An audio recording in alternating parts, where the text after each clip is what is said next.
హరే శ్రీనివాస. శ్రీ గురుభ్యో నమ. జగన్నాథదాసుల వారు రచించిన హరికథామృత సారంలోని 2వ సంధి కరుణా సంధిలో 11వ నుడి 11వ పద్యం. ఈ పద్యంలో దాసుల వారు శ్రీహరి యొక్క మాతృవాత్సల్యాన్ని తల్లి దృష్టాంతంతో చెప్తున్నారు. ఇక్కడ తాಯಿಯ దృష్టాంతದೊಂದಿಗೆ హరియ కారుణ్యವನ್ನು ತಿಳಿಸುವರು. భగవంతుని యొక్క మాతృవాత్సల్యం ఎలా ఉంటుంది అనేది ఈ పద్యంలో చక్కగా వివరిస్తున్నారు. ಹರಿಕಥಾಮೃತ ಸಾರ ಗುರುಗಳ ಕರುಣದಿಂದಾಪನಿತು ಪೇಳುವೆ ಪರಮ ಭಗವದ್ಭಕ್ತರಿದನಾದರದಿ ಕೇಳುವುದು. ಜನನಿಯನು ಕಾಣದಿಹ ಬಾಲಕ ನೆನೆದು ಹಲಬುತ್ತಿರೆ ಕತ್ತಲೆ ಮನೆಯೊಳಡಗಿದ್ದವನ ನೋಡುತ್ತ ನಗುತ್ತ ಹರುಷದಲ್ಲಿ ತನಯನಂಬಿಗಿದಪ್ಪಿರಂಬಿಸಿ ಕನಲಿಕೆಯ ಕಳೆವಂತೆ ಮಧುಸೂದನನು ತನ್ನವರಿದ್ದಡೆಗೆ ಬಂದೊದಗಿ ಸಲಹುವನು. ಜನನಿಯನು ಕಾಣದಿಹ ಬಾಲಕ ನೆನೆದು ಹಲಬುತ್ತಿರೆ ಕತ್ತಲೆ ಮನೆಯೊಳು ಅಡಗಿದ್ದು ಅವನ ನೋಡುತ್ತಾ ನಗುತ್ತಾ ಹರುಷದಲ್ಲಿ ತನಯನಂಬಿಗಿದಪ್ಪಿ ರಂಬಿಸಿ ಕನಲಿಕೆಯ ಕಳೆವಂತೆ ಮಧುಸೂದನನು ತನ್ನವರಿದ್ದಡೆಗೆ ಬಂದೊದಗಿ ಸಲಹುವನು. ಜನನಿ అంటే తల్లి, తాయి. తనయ మగ, పుత్రుడు, బాలకుడు. రంబిసి రమిసి ఆట ఆడి. కనలికే కళవళ, కళవళ అంటే ఆందోళన. తల్లి కనపడలేదు అని ఆందోళనతో బాలుడు ఏడుస్తూ ఉన్నప్పుడు తల్లి ఎలాగైతే వచ్చి అక్కును చేర్చుకుంటుందో అనే దృష్టాంతం చెప్తున్నారు ఇక్కడ భగవంతుని యొక్క వాత్సల్యానికి. జననీయను కాణదిహ బాలక, తల్లిని చూడకుండా కొంతసేపు అయిన తర్వాత తల్లి కనపడకపోతే బాలుడైనటువంటి వాడు తల్లినే గుర్తు తెచ్చుకుంటూ నేనేదు హలబుతిరే, తల్లినే గుర్తు తెచ్చుకుంటూ అమ్మ కావాలి అమ్మ కావాలి అని ఎలాగైతే ఏడుస్తూ ఉంటాడో అప్పుడు తల్లి పక్కనే దాగి తన బిడ్డ ఏం చేస్తాడు అని చూస్తూ ఉంటుంది. కత్తలే మనయోಳು అడగిద్దు అవన నోడుతా, పక్కనే చీకటిలో బాలుడికి కనపడకుండా దాక్కుని ఆట ఆడిస్తున్నప్పుడు కనపడకుండా దాక్కుని తన కోసమే ఏడుస్తూ ఉన్నటువంటి బాలుడి దగ్గరికి నగుతా హరుషదలి, నవ్వుతూ చాలా సంతోషంతో పిల్లవాడి దగ్గరికి వస్తుంది. తనయనం బిగిదప్పి రంబిసి, తన పుత్రుణ్ణి ఆ బాలుణ్ణి అక్కున చేర్చుకొని ముద్దులాడుతూ నీకేమీ భయం లేదు నాన్న అంటూ భయాన్ని పోగొడుతుంది. అలా తల్లి బిడ్డ మీద చూపించేటువంటి వాత్సల్యం భగవంతుడు కూడా తన భక్తుల మీద చూపిస్తాట. మధుసూదనను తన్నవరిద్దడెగే బందొదగి సలహువను. ఆ మధుసూదనుడైనటువంటి పరమాత్మ తన్నవరు అంటే తన భక్తులు ఎక్కడ ఉంటారో అక్కడికి తానే వచ్చి సలహువను, రక్షణ చేస్తాడు. ತಾಯಿಯನ್ನು ಕಾಣದಿದ್ದ ಮಗು ತಾಯಿಯನ್ನೇ ನೆನೆಸಿಕೊಂಡು ಅಳುತ್ತಿದ್ದಾಗ, తల్లి కనపడక పిల్లవాడు తల్లినే తలుచుకుంటూ ఏడుస్తూ ఉండగా ఆ తల్లి మగువిద్దల్లే ఓడి బందు, తల్లి బిడ్డ ఉన్న చోటికి పరిగెత్తుకుంటూ వచ్చి ఆ బిడ్డని అప్పి ముద్దిసి తన దగ్గరకు తీసుకుని ముద్దులాడుతూ భయాన్ని పోగొడుతుంది. ఆ విధంగానే దేవను తన దర్శనక్కాగి బహళాత్తాగా తన యొక్క దర్శన కాంక్షతో తపించేటువంటి భక్తులు ఉన్న చోటికి అలా కోరుకునేటువంటి తన యొక్క కరుణని తన యొక్క దర్శనాన్ని కోరుకుంటూ తపస్సు చేస్తూ తపన పడుతూ ఉండేటువంటి ఆర్తితో ఉండేటువంటి ఆ భక్తుల దగ్గరికి వచ్చి అనుగ్రహం చూపిస్తాడు తల్లిలాగా. ఇది భగవంతునికి ఉండేటువంటి భక్తవాత్సల్యం, మాతృవాత్సల్యం లాంటిది అని చెప్తున్నారు ఇక్కడ. ఉపమానము జనని, తల్లిని ఉపమానంగా చెప్తున్నారు. ఉపమేయం పరమాత్మ, పరమాత్మ తల్లి లాంటివాడు. బాలక, ఉపమానం బాలక, ఉపమేయం భక్తరు, భక్తులే బాలకుల్లాంటి వాళ్ళు. పరమాత్మ తల్లి లాంటివాడు. త్వమేవ మాతా చ పితా త్వమేవ త్వమేవ బంధుశ్చ సఖా త్వమేవ అన్నారు. భగవంతుడే తల్లి తండ్రి అన్నీ. భక్తులకి తల్లి ఇప్పుడు ఈ జన్మలో ఈ దేహాన్ని ఇచ్చినటువంటి తల్లి, ఇంకొక జన్మలో ఆ దేహాన్ని ఇచ్చినటువంటి తల్లి. తల్లి తండ్రి దేహానికి జన్మ జన్మకి మారుతూ ఉంటారు.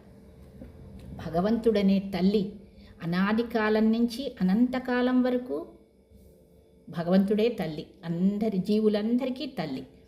అలాంటి మాతృవాత్సల్యం భగవంతుల్లో ఉన్నది. ఇక మధుసూదన అనే పేరు భగవంతుడికి ఎలాగ వచ్చింది అంటే, మధు అనేటువంటి దైత్యుణ్ణి సంహారం చేసినందుకు మధుసూదన. మధు ఎంబ దైత్యనన్ను కొండద్దరింద హరిగే మధుసూదన ఎన్నువరు. మధు కైటభ అనేటువంటి దైత్యులు, అందులో మధు అనేటువంటి దైత్యుణ్ణి సంహారం చేశాడు కాబట్టి మధుసూదన. ఇంకొక అర్థము మధు అంటే తేనె.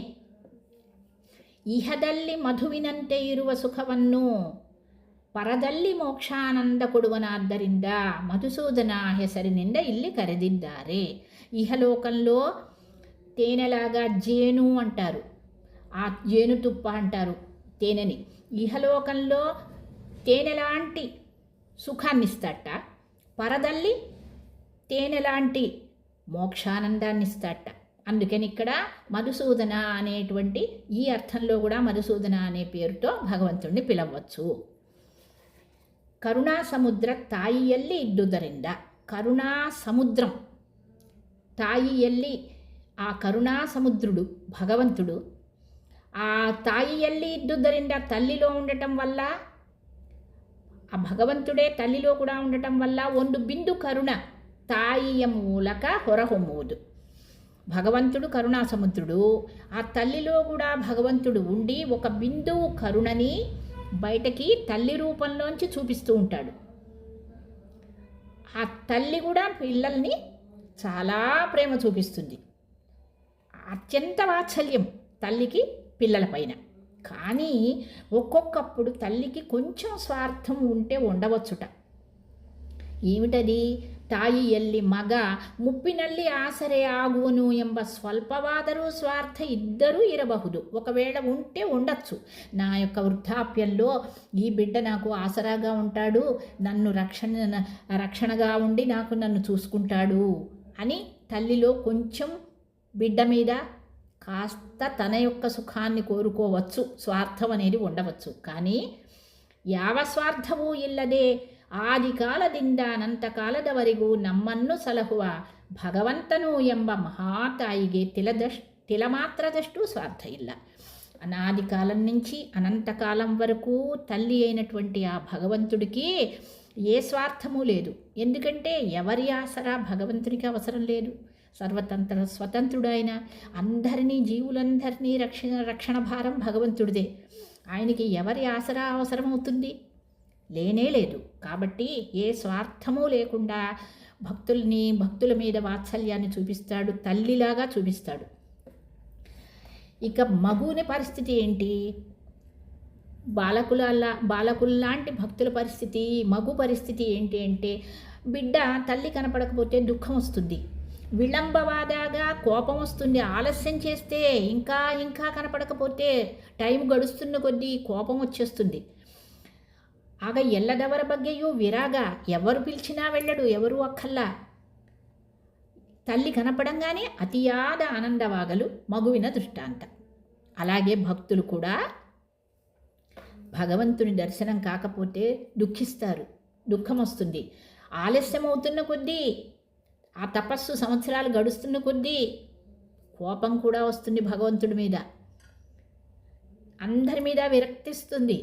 కాబట్టి బిడ్డకి ఎలాగైతే తల్లి కనపడకపోతే దుఃఖము, కోపము, అందరి మీద విరక్తి ఎలాగైతే ఉంటాయో, ఈ మగువిన దృష్టాంతం, ఈ బాలకుని దృష్టాంతం లాగానే భక్తులకు కూడా ఇక్కడ చెప్తున్నారు దాసుడు వారు. భక్తులైనటువంటి వాళ్ళకు కూడా నిష్కల్మషమైనటువంటి మనస్సు ఉంటుంది.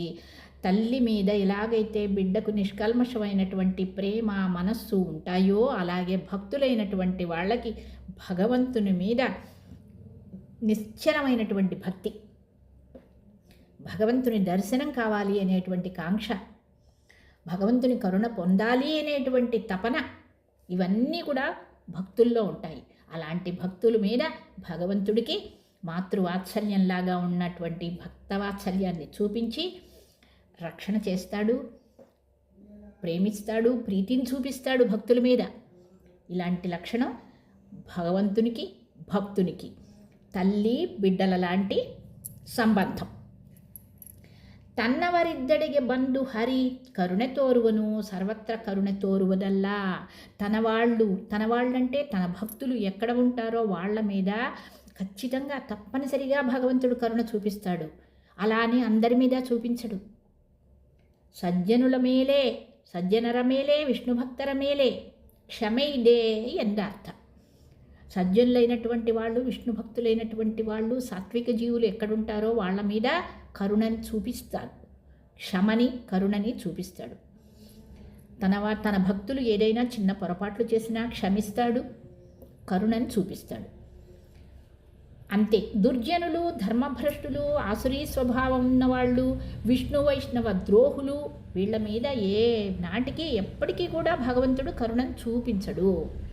దుర్జనులు ఉంటారు, దుష్టబుద్ధి, ధర్మభ్రష్టులు, ధర్మాన్ని భ్రష్టు పట్టిస్తారు, దైత్య స్వభావంతో ఇతరులను ఎప్పుడూ హింస పెడుతూ ఉంటారు, పరులకి అపకారమే కోరుతూ ఉంటారు. తర్వాత విష్ణు ద్వేషులు ఉంటారు, ఆ విష్ణు భక్తులను కూడా ద్వేషిస్తూ ఉంటారు. వైష్ణవ ద్రోహి, వాళ్ళకి ద్రోహాన్ని తలపెడుతూ ఉంటారు. అలాంటి వాళ్ళ మీద భగవంతుడికి కరుణ రాదు, చూపించరు. భక్తుల మీద మాత్రమే కరుణ. తల్లి ఎలాగైతే తన బిడ్డల మీద చూపిస్తుందో అలాంటి వాత్సల్యాన్ని, అంతకంటే గొప్ప వాత్సల్యాన్ని భగవంతుడు భక్తుల మీద ఎప్పుడూ కరుణని కురిపిస్తూ ఉంటాడు అనేది చక్కగా వివరించారు దాసుల వారు. ಜನನಿಯನ್ನು ಕಾಣದಿಹ ಬಾಲಕ ನೆನೆನೆನೆದು ಹಲಬುತ್ತಿರೆ ಕತ್ತಲೆ ಮನೆಯೊಳಡಗಿದ್ದವನ ನೋಡುತ್ತ ನಗುತ್ತ ಹರುಷದಲ್ಲಿ ತನಯ ನಂಬಿಗಿದಪ್ಪಿರಂಬಿಸಿ ಕನಲಿಕೆಯ ಕಳೆವಂತೆ ಮಧುಸೂದನನು ತನ್ನವರಿದ್ದಡೆಗೆ ಬಂದೊದಗಿ ಸಲಹುವನು. ಹರಿಕಥಾಮೃತ ಸಾರ ಗುರುಗಳ ಕರುಣದಿಂದ ಪನಿತು ಪೇಳುವೆ ಪರಮ ಭಗವದ್ಭಕ್ತರಿತನಾದರದಿ ಕೇಳುವುದು. ಶ್ರೀ ಗುರು ಮಧ್ವಾಂತರ್ಗತ ಶ್ರೀಕೃಷ್ಣ ಅರ್ಪಣಮಸ್ತು.